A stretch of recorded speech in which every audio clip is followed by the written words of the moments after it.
We are all foreign-born or the descendants of foreign-born, and if distinctions are to be made between us, they should rightly be on some other ground than indigenousness. The early colonists came over with motives no less colonial than the later.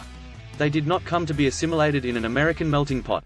They did not come to adopt the culture of the American Indian. They had not the smallest intention of giving themselves without reservation to the new country. They came to get freedom to live as they wanted to. They came to escape from the stifling air and chaos of the old world. They came to make their fortune in a new land. They invented no new social framework. Rather, they brought over bodily the old ways to which they had been accustomed. Tightly concentrated on a hostile frontier, they were conservative beyond belief. Their pioneer daring was reserved for the objective conquest of material resources. In their folkways, in their social and political institutions, they were, like every colonial people, slavishly imitative of the mother country. So that, in spite of the revolution, our whole legal and political system remained more English than the English, petrified and unchanging, while in England law developed to meet the needs of the changing times. We are not dealing with static factors, but with fluid and dynamic generations. To contrast the older and the newer immigrants and see the one class as democratically motivated by love of liberty, and the other by mere money-getting, is not to illuminate the future. To think of earlier nationalities as culturally assimilated to America, while we picture the later as a sodden and resistive mass, makes only for bitterness and misunderstanding. There may be a difference between these earlier and these later stocks, but it lies neither in motive for coming nor in strength of cultural allegiance to the homeland. The truth is that no more tenacious cultural allegiance to the mother country has been shown by any alien nation than by the ruling class of Anglo-Saxon descendants in these American states. English snobberies, English religion, English literary styles, English literary reverences and canons, English ethics, English superiorities, have been the cultural food that we have drunk in from our mothers' breasts. The distinctively American spirit, pioneer, as distinguished from the reminiscently English, that appears in Whitman and Emerson and James, has had to exist on sufferance alongside of this other cult, unconsciously belittled by our cultural makers of opinion. No country has perhaps had so great indigenous genius which had so little influence on the country's traditions and expressions.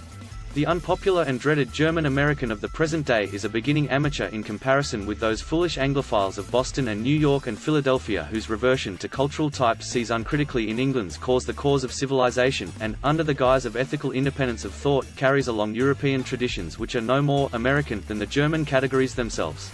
America is a unique sociological fabric, and it bespeaks poverty of imagination not to be thrilled at the incalculable potentialities of so novel a union of men. To seek no other goal than the weary old nationalism, belligerent, exclusive, inbreeding, the poison of which we are witnessing now in Europe, is to make patriotism a hollow sham, and to declare that, in spite of our boastings, America must ever be a follower and not a leader of nations. If we come to find this point of view plausible, we shall have to give up the search for our native, American, culture. With the exception of the South and that New England which, like the Red Indian, seems to be passing into solemn oblivion, there is no distinctively American culture. It is apparently our lot rather to be a federation of cultures. This we have been for half a century, and the war has made it ever more evident that this is what we are destined to remain. This will not mean, however, that there are not expressions of indigenous genius that could not have sprung from any other soil. Music, poetry, philosophy, have been singularly fertile and new. Strangely enough, American genius has flared forth just in those directions which are least understood of the people. If the American note is bigness, action, the objective as contrasted with the reflective life, where is the epic expression of this spirit? Our drama and our fiction, the peculiar fields for the expression of action and objectivity, are somehow exactly the fields of the spirit which remain poor and mediocre. American materialism is in some way inhibited from getting into impressive artistic form its own energy with which it bursts. Nor is it any better in architecture, the least romantic and subjective of all the arts. We are inarticulate of the very values which we profess to idealize. But in the finer forms, music, verse, the essay, philosophy, the American genius puts forth work equal to any of its contemporaries. Just in so far as our American genius has expressed the pioneer spirit, the adventurous, forward-looking drive of a colonial empire, is it representative of that whole America of the many races and peoples, and not of any partial or traditional enthusiasm. And only as that pioneer note is sounded can we really speak of the American culture. As long as we thought of Americanism in terms of the melting pot, our American cultural tradition lay in the past. It was something to which the new Americans were to be molded.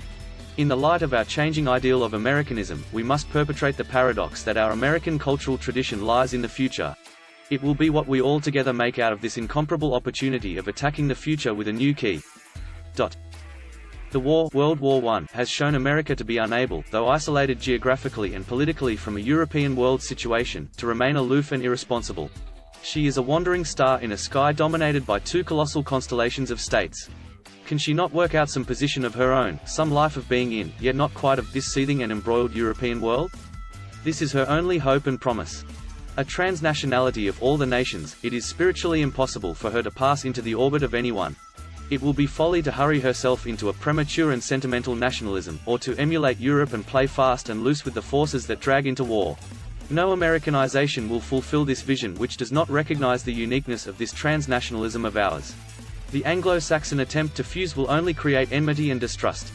The crusade against hyphenates will only inflame the partial patriotism of transnationals, and cause them to assert their European traditions in strident and unwholesome ways. But the attempt to weave a wholly novel international nation out of our chaotic America will liberate and harmonize the creative power of all these peoples and give them the new spiritual citizenship, as so many individuals have already been given, of a world.